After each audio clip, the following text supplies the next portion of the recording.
Have you seen the new DJI promo clips floating around lately? Even if you haven't watched them, chances are you've already seen creators talking about the Avata 360. And here's the interesting part. Those creators are still under NDA, which means they can show a few things, talk about early impressions, but they can't reveal the full story yet.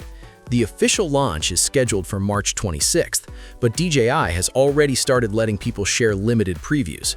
And honestly, those early videos reveal a lot more than you might expect.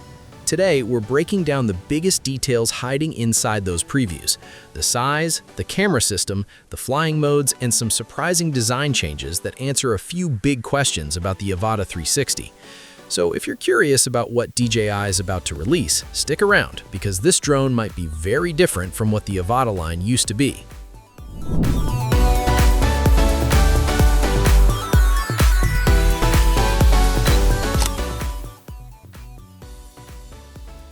The first thing that immediately stands out in those early creator videos is the size.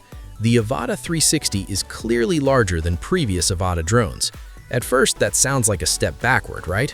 Bigger usually means heavier and less agile. But here's the twist. Even though the drone is larger overall, the frame looks noticeably slimmer. The body seems more stretched out rather than compact and chunky. That change in shape also explains something else people noticed. The battery system has changed.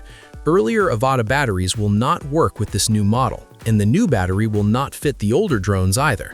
That tells us DJI redesigned the internal layout completely. And whenever a company changes something as fundamental as the battery architecture, it usually means the drone itself has very different hardware inside. Another question people kept asking was compatibility with goggles.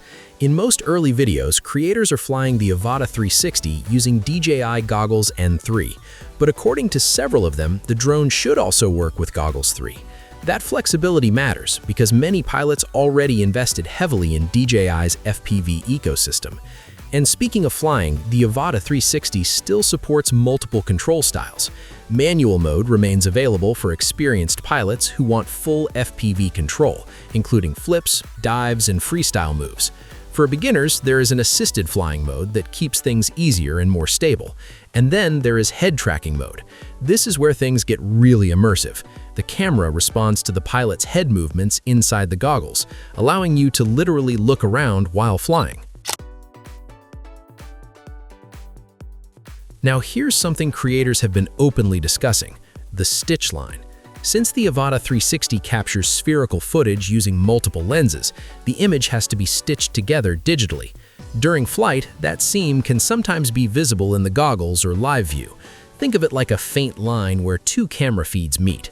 In the final edited footage, it's usually much easier to hide, but during real-time flying, pilots may occasionally notice it. This is not unusual for 360 cameras. It is simply part of the technology. And honestly, most creators say it becomes less noticeable once you focus on flying rather than looking for it. Now, let's talk about the camera system itself, because this is where the Avata 360 becomes really interesting. According to early reports, the drone uses two square 1/1.1-inch CMOS sensors. Each sensor delivers around 64 megapixels, which is impressive for a drone designed for immersive capture. The lenses provide an extremely wide 200-degree field of view with an f1.9 aperture. That wide angle is essential for capturing full spherical footage. Stabilization comes from a combination of a single-axis mechanical gimbal and digital stabilization working together. The mechanical gimbal allows tilt adjustments between -60 degrees and +60 degrees, while the digital system smooths out movement during flight. The result should be stable footage even when the drone is flying aggressively.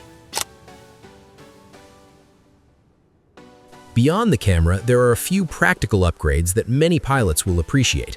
One of the biggest is the replaceable lens kit. Earlier Avata models had a frustrating issue. If you scratched the lens during a crash, fixing it was complicated and expensive. The Avata 360 changes that by allowing users to replace the lenses themselves.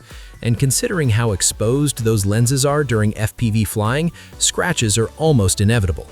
Flight time is expected to reach around 23 minutes, which is actually solid for a drone combining FPV agility with a 360 camera system. Transmission range is rumored to reach up to 20 kilometers using DJI's latest connection system. Creators testing the drone also mention stable signal performance even in challenging conditions like dense forests or snowy environments. So what does all of this tell us about the Avata 360? DJI appears to be building something very different from the original Avata formula, a slightly larger but slimmer FPV drone designed specifically around immersive 360 capture. With replaceable lenses, flexible control modes, and strong signal reliability, it looks like DJI is aiming to make this drone accessible to both beginners and experienced FPV pilots. And with the official reveal just around the corner, there's a good chance DJI still has a few surprises waiting. Now I want to hear from you. Do you think a 360 FPV drone like this changes the way people will shoot aerial footage? Drop your thoughts in the comments below. And if you want to stay updated on everything leading up to the launch, make sure you like,